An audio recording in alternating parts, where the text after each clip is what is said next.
예, 오늘 설교 제목이 노아의 아들들의 족보 이렇게 되어 있는데, 예, 오늘은 족보 이야기입니다. 예, 족보. 우리나라 사람들처럼 이 족보에 대한 애착이 강한 나라가 또 없다고 그러죠. 예, 그래서 6.25 때 피난하면서도 사람들이 가장 중요하게 챙긴 것이 바로 족보였다고 합니다. 예, 우리나라 사람들이 족보에 대해서 애착을 갖는 이유는 아마도 자기 뿌리에 대한 확실한 근거, 그런 것들을 확보하고자 하는 것이 아닌가 이런 생각을 합니다. 예, 뿌리. 이 뿌리는 식물이 자라기 위한 필수적인 부분이죠. 물과 영양분을 흡수하고 식물을 지탱해주고 또 외부 환경으로부터 보호해주는 역할을 합니다. 이처럼 식물에게 뿌리가 중요하듯 인간에게 있어도 그들의 뿌리는 매우 중요하죠. 먼저 뿌리는 우리가 누구인지, 우리가 어디로부터 왔는지를 알려줍니다. 이러한 인식은 우리의 정체성을 형성하는 데 아주 중요한 역할을 합니다. 그리고 뿌리는 또한 우리의 삶이 어렵고 혼란스러울 때 우리에게 안정감과 평안함을 제공해 주기도 합니다. 그리고 뿌리는 우리 인생에서 우리가 방향을 잃었을 때 우리가 바른 길을 찾는 데 도움을 주죠. 즉 우리가 어디로 가야 하는지 그 방향성을 제시해 주는 역할을 하기도 합니다. 또한 튼튼한 뿌리 없이는 성장할 수 없는 것 같이 뿌리는 우리 성장을 위한 아주 든든한 기반이 되기도 하는 것이죠. 이토록 뿌리, 즉 족보는 중요한 것입니다. 여러분 집에 족보 있으시죠? 저희도 한 20여 년 지난 것 같은데 족보를 새롭게 추가할 거 추가해서 새로 발간한다고 우리 때까지 넣어서 발간한다고 그래서 신청을 받았는데 거의 집안마다 그 남자 수만큼 다 신청을 했습니다. 저희는 삼형제인데 그래서 3세트를 신청을 하고 했습니다. 근데 이 족보라는 게 따지고 올라가 보면 우리나라 이 족보라는 게 참 그 시조가 좀 그렇죠. 신뢰가 좀 덜 가는. 뭐 단군 신화는 신화라고 뭐 그 부르니까 논외로 치더라도 어떤 집은 그 시조가 아래서 나왔다고 하죠. 그 박씨, 박혁거세가 아래서 나왔다고 하지 않습니까? 저희는 제주고시인데 저희는 뭐 구멍에서 나왔다고. 그래서 제주도에 가면은 저희 조상이 나온 그 구멍이 유적지로 이렇게 보호되고 있죠. 삼성혈이라고 고시양씨 부씨가 나온 구멍이 있습니다.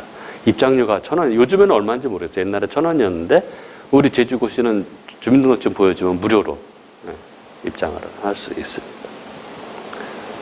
이게 좀 그 나온 근거가 좀 신뢰가 안 가죠. 오늘 우리가 나눌 이 본문은 그러나 우리가 누구인지를 아주 분명하게 그리고 우리가 어떻게 생겨나게 되었는지를 아주 자세하게 보여줍니다. 바로 우리의 뿌리를 보여주고 있습니다. 오늘 우리의 뿌리가 무엇인지를 좀 잘 확인하는 시간이 될 수 있으면 좋겠습니다. 먼저 우리 이 앞장, 지난주 내용을 잠깐 정리하고 넘어가면 지난주 9장 1절부터 7절까지는 하나님은 당신의 은혜로 방주에 넣어서 심판에서 건져내신 이 노아와 그의 식구들에게 축복을 하시죠. 생육하고 번성하여 땅에 충만하라. 이렇게 축복을 하십니다. 그리고 8절부터 17절에 무지개를 보여주시면서 언약을 주시죠. 다시는 홍수로 인간들을 멸하지 않겠다. 이렇게 약속하십니다. 그리고 마지막 문단인 18절부터 29절에 노아가 술 취해서 벌거벗은 사건, 노아 만취 사건이라고 지난주 말씀을 드렸는데 이 사건이 발생합니다. 노아가 포도주를 마시고 벌거벗은 채로 잠을 잤습니다. 그런데 그의 아들 중에 함이 노아의 벌거벗은 모습을 보고 자기 형제들에게 알리죠. 그런데 그 형제들 중에서 셈과 야벳은 옷을 가져다가 아버지의 부끄러운 죄를 뒷걸음질 쳐서 들어가서 덮어줍니다. 이 이야기는 이 덮어줌의 은혜, 바로 복음과 그렇지 못한 자, 덮어줌의 은혜가 없는 자의 저주를 나타내는 그림이라고 그렇게 이야기했습니다. 어쨌든 이 일로 인해서 이 함이 저주를 받죠.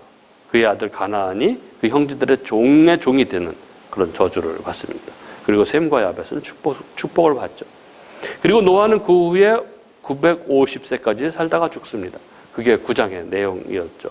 그리고 이어지는 게 오늘 본문입니다. 이렇게 이어지는 오늘 본문의 1절은 이렇게 시작하죠. 노아의 아들 셈과 함과 야벳의 족보는 이러하니라.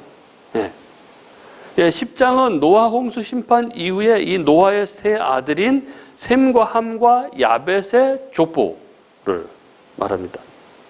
그래서 여기에 보면 엄청나게 많은 이름들이 나왔습니다. 제가 봉독할 때 들으셨죠? 발음도 너무 어려워요. 그래서 어떤 분들은 이 창세기 10장을 계속 반복해서 읽으면 뭐 방언이 터진다 이런 얘기도, 이런 얘기도 합니다. 우스갯소리로. 그 정도로 이게 발음이 어렵고 혀가 꼬이고 그런 부분이죠.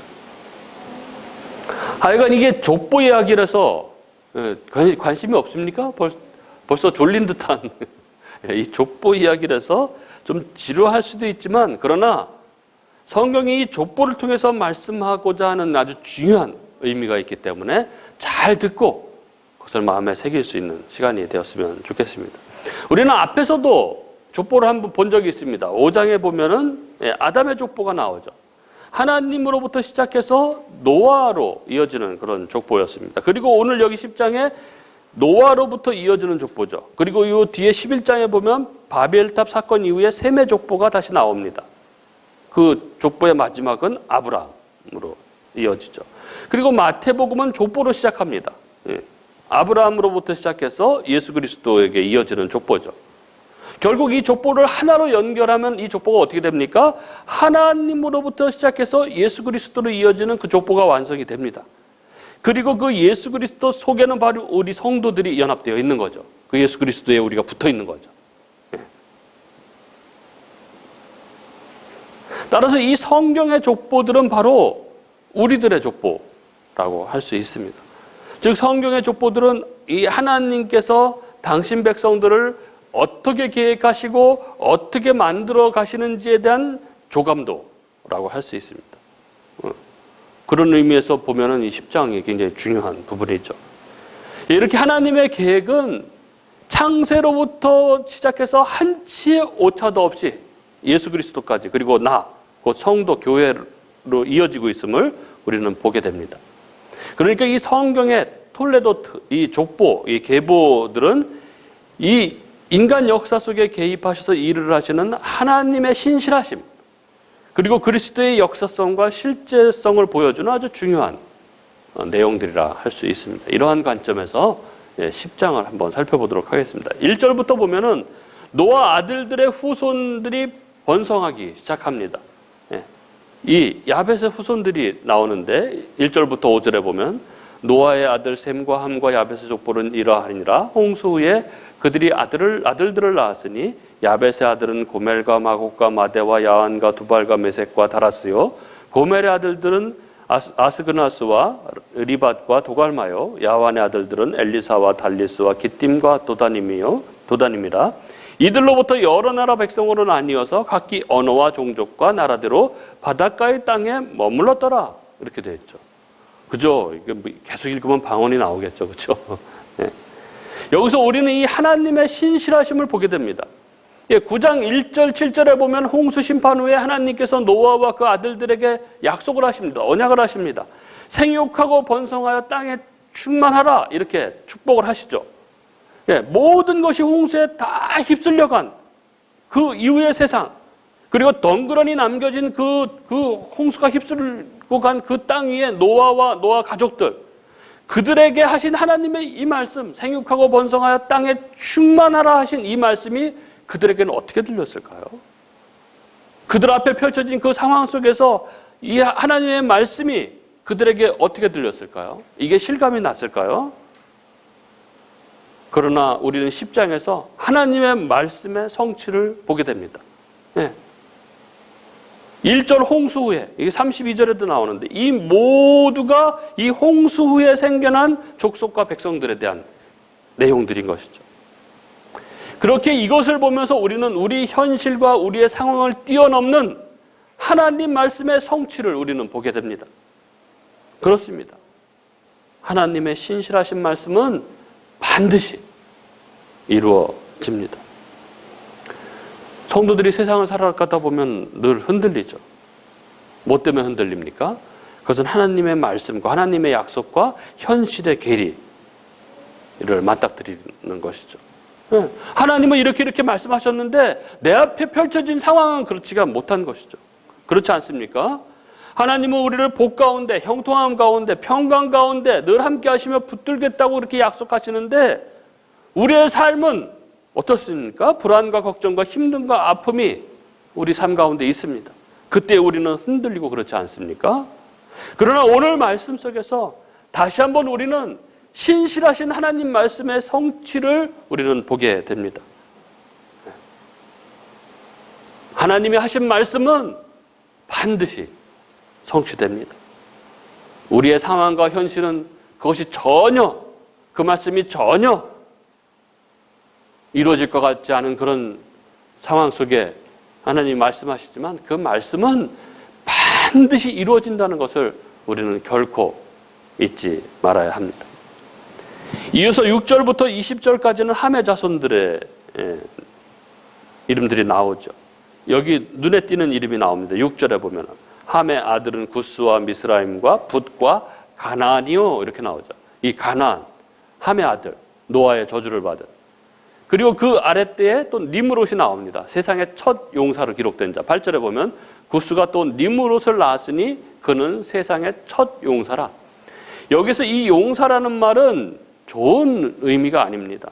이 명칭은 폭력으로 통치하는 자를 의미하는 것입니다. 그리고 그가 얼마나 유명했냐 하면 속담이 되었습니다.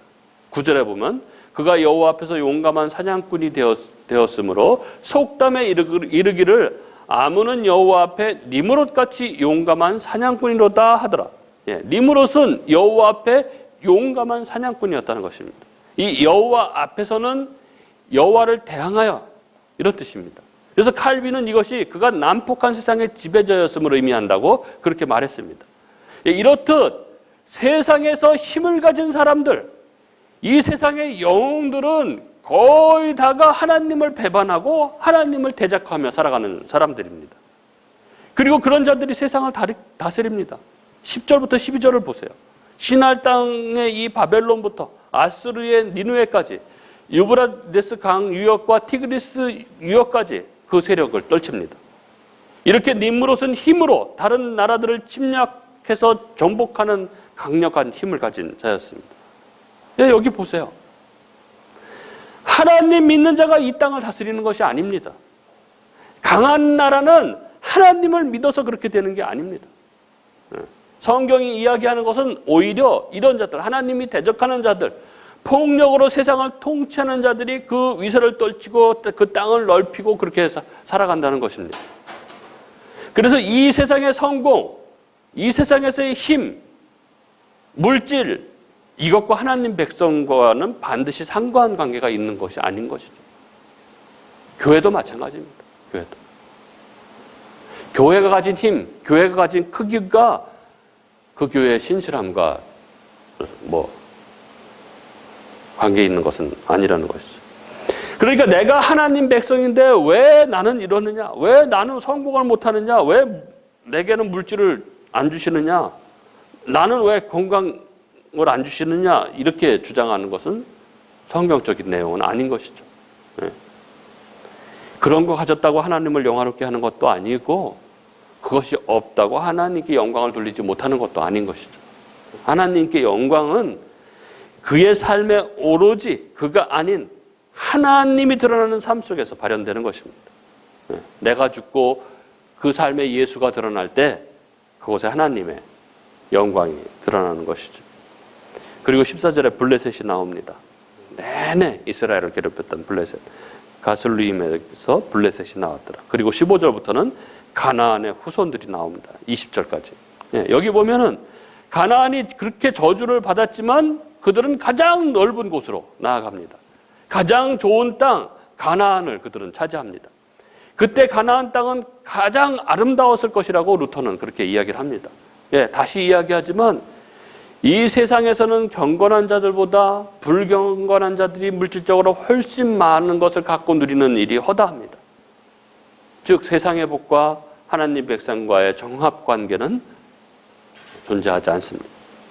예, 함의 자손들, 이들은 이렇게 번성했습니다. 그리고 그만큼 죄도 이 땅 가운데 번성해 갔습니다.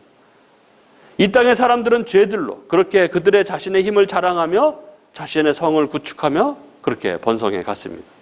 그리고 이러한 세상 가운데 오늘 10장의 마지막 문단은 오늘 족보의 핵심 이야기인 이 셈의 족보를 기록합니다. 21절부터죠.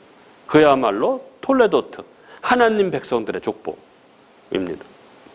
여기서 우리는 아주 중요한 사실을 알게 되죠. 바로 하나님은 하나님의 은혜를 떠나 모두 뿌리 뽑힌 그 나무 같은 신세가 되어버린 이 인생들 속에서 당신 백성들을 하나하나 빠트림없이 다 구원하고 계신다는 사실입니다. 그것을 압축적으로 담고 있는 게 바로 21절이죠. 셈은 에벨 온 자손의 조상이요 야벳의 형이라 그에게도 자녀가 출생하였으니 이렇게 적혀 있죠. 여기에 보면 셈을 가리켜 에벨 온 자손의 조상이라고 모세는 그렇게 기록합니다. 근데 에벨은 노아의 4대 손이고 셈의 3대 손입니다. 그렇죠? 노아, 셈, 아르박삭, 그리고 스텔라, 그리고 에벨이죠. 그런데 왜 굳이 셈을 가리켜 에벨 온 자손의 조상이라고 묘사를 했을까요? 예, 이 에벨이 히브리족, 즉 이스라엘 민족의 이름이 되기 때문에 그렇습니다. 예, 이 히브리어 에벨, 이 헤베르는 다른 쪽에 있는 지역 혹은 건너가다 이런 뜻의 단어입니다.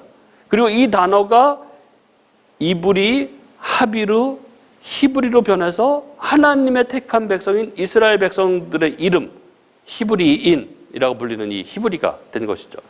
따라서 여기 에벨이 건너간 자들, 달리 말해 하나님의 선택과 요구로 유프라데스 강을 건너서 다른 쪽에 있는 지역 가나안으로 이주한 아브라함의 후손, 즉 히브리 사람들의 조상으로 등장하고 있는 것이죠. 따라서 그 에벨이란 단어 하나에 우리 성도의 정체성이 다 담겨 있습니다. 우리 성도는 하나님의 선택을 받아서 이 세상의 강을 건너서 하나님 나라로 이주하여 이 땅에서는 이방인으로 살아가는 사람들입니다. 이 땅에서는 나그네요. 영원한 나라가 우리의 본향이죠. 따라서 여기서 이 땅에서 모든 것을 누리고 끝장 보려고 하는 시도는 하나님 백성에게는 참으로 덧없는 것이죠. 그거는 하나님 나라를 소유하지 못한 사람들의 삶의 방식인 것입니다. 하나님은 이렇게 모두 죄악 가운데 살아가며 결국은 그 불지옥에 영벌에 처해져야 하는 이 세상 속에서 당신 백성들을 위해서 역사를 경륜하시며 그 택하신 백성들을 한 사람도 빼놓지 않고 다 구원하고 계신다는 것을 여기 셈 후손의 족보는 이야기를 하고 있는 것입니다. 이 셈의 족보 말미에 에벨의 두 아들 욕단의 후예들이 기록되어 있습니다. 그리고 바로 이어지는 사건이 11장의 바벨탑 사건이죠. 따라서 우리는 이 에벨의 아들인 이 벨렉과 욕단의 대 이후에 바벨탑 사건이 있었다는 것을 우리는 알 수 있습니다. 25절에 보면 에벨은 두 아들을 낳고 하나의 이름을 벨렉이라 하였으니 그때의 세상이 나뉘었으며 이렇게 되어 있습니다. 여기 보시면 벨렉 때의 세상이 나뉘었다고 그렇게 성경은 기록합니다. 우리는 에벨의 아들 벨렉 때에 하나님께서 언어를 혼잡하게 하시고 세상을 나누셨다는 것을 우리는 알 수 있게 되죠. 그런데 재미있는 것은 25절에 쓰인 이 나뉘었다로 번역된 히브리어 이 파레그는 압력에 의해서 나뉘어진 것, 압력에 의해서 갈라진 것을 뜻하는 단어입니다. 그리고 세상이라고 번역된 이 단어, 이 히브리어 에레츠는 땅 이런 뜻이죠. 따라서 이것을 아주 직역을 해보면 그때의 땅이 큰 압력에 의해서 갈라졌다 이런 뜻입니다. 그러니까 하나님께서 세상의 언어를 혼잡하게 하셔서 인간들을 땅에 흩으셨을 때에 그때의 땅이 5대양 6대주로 갈라졌다는 것을 우리는 알 수 있게 되죠. 그래서 컴퓨터 그래픽으로 이 6대륙을 쫙 이렇게 끼워 맞추면 딱 맞게 하나의 땅덩어리로 딱 맞춰진다는 거 아닙니까? 여러분 바벨탑이 뭡니까? 우리 다음에 11장 할 때 자세히 나누겠지만 바벨탑이라는 것은 인간들끼리 힘을 합쳐서 하나님을 대적하려고 하는 것 아닙니까? 그래서 하늘 꼭대기까지 닿도록 탑을 쌓자 한 것이 바로 바벨탑이죠. 여러분, 이 벨렉은 노아의 아들인 셈의 4대손입니다. 이 말은 노아의 홍수가 끝난 뒤 불과 100여 년 뒤에 인간들이 바벨탑을 쌓았다는 이야기가 되는 것이죠. 그러면 이때는 노아도 셈도 다 살아있을 때입니다. 우리가 창세기 9장에서 확인했던 것처럼 노아는 홍수에도 350년을 더 살았습니다. 그러니까 이 노아와 이 셈은 그 후손들이 바벨탑을 쌓고 있는 것을 다 본 거죠. 그 하나님의 그 홍수 심판을 다 경험한 이 노아와 셈이 다 살아있을 때, 그들이 그 하나님의 심판에 대해서 그 자손들에게 다 이야기했을 텐데, 그럼에도 불구하고 100년이 못 되어서 그 후손들은 바벨탑을 쌓았다는 것입니다. 인간은, 세상은 이런 것입니다. 이게 인간의 본질이고 세상의 본 모습이죠. 세상은 그렇게 하나님을 대적하고 하나님을 멸시하고 하는 거죠. 하나님께서 왜 홍수에는 다시는 세상을 홍수로 멸하지 않으시고 다른 방법을 취하시겠다고 하셨습니까? 8장 21절에 사람의 마음에 계획하는 바가 어려서부터 악함이라 이렇게 얘기하셨죠. 우리에게서 나올 수 있는 선이 없기 때문에 그렇기에 우리의 의가 아닌 하나님의 의, 예수 그리스도의 의가 필요했던 것입니다. 그렇게 자신들의 후손들이 하나님을 대적해서 열심히 바벨탑을 쌓고 있는 모습을 보면서 이 노아와 셈의 마음은 어떻겠습니까? 그 자손들을 보면서 그들의 마음이 어떻겠습니까? 그 자손들이 얼마나 불쌍했겠습니까? 그들이 사랑하는 자기 이 손자 손녀들에게 하나님의 경고의 말씀을 전하지 않았겠습니까? 그 홍수의 처참함과 그 무지개의 언약과 이런 것들을 얘기해 주지 않았겠습니까? 그럼에도 불구하고 그 후손들은 이 바벨탑 쌓기를 포기하지 않았던 것입니다. 여러분, 세상은 그렇습니다. 아무리 최후의 종말이 임한다고 그렇게 이야기해도 어느 날 하늘이 떠나가고 체질이 뜨거운 불에 다 녹아버리고 도적처럼 주님께서 재림할 것이라고 그렇게 이야기를 해도 세상은 멈추질 않습니다. 그 죄를 향해서 달려나가는 그 발걸음을 멈추지 않고 성공을 위해서 사람들을 밟고 위로 올라가고 돈이 최고다 부르짖으며 그렇게 바벨탑을 쌓아가는 것입니다. 그러나 중요한 것은 그렇게 모두가 하나님의 경고를 조롱하고 하나님을 대항하면서 자신들의 힘을 자랑하는 그런 세상, 바벨탑을 쌓아 올리는 그런 세상 속에서 하나님은 당신의 택하신 백성들을 구원하기 위해서 예수 그리스도로 이어지는 그 톨레도트를 오늘도 홀로 신실하게 이어가고 계시다는 사실입니다. 그래서 우리들이 있는 것이죠. 이게 오늘 창세기 10장 이 족보 이야기가 담고 있는 메시지인 것입니다. 우리 나이가 어느 정도 있으신 분들은 잘 알 겁니다. 이 노래 최희준의 하숙생 너무나 잘 알죠. 인생은 나그네 길 어디서 왔다가 어디로 가는지 구름이 흘러가듯 떠돌다 가는 길에 정일랑 두지 말자 미련일랑 두지 말자 인생은 나그네 길 구름이 흘러가듯 정처 없이 흘러서 간다. 이 뿌리를 모르는 사람들은 진정한 족보를 모르는 사람들의 인생은 그런 것이죠. 어디서 와서 어디로 가는지 모르기 때문에 그저 구름이 흘러가듯 정처 없이 그렇게 흘러가는 것입니다. 그러나 성경은 우리가 어디에서 시작된 존재이며 어디를 향해 가고 있는지를 아주 분명하게 이야기합니다. 그래서 로마서 11장 36절 이 말씀은 모든 것을 담고 있는 것이죠.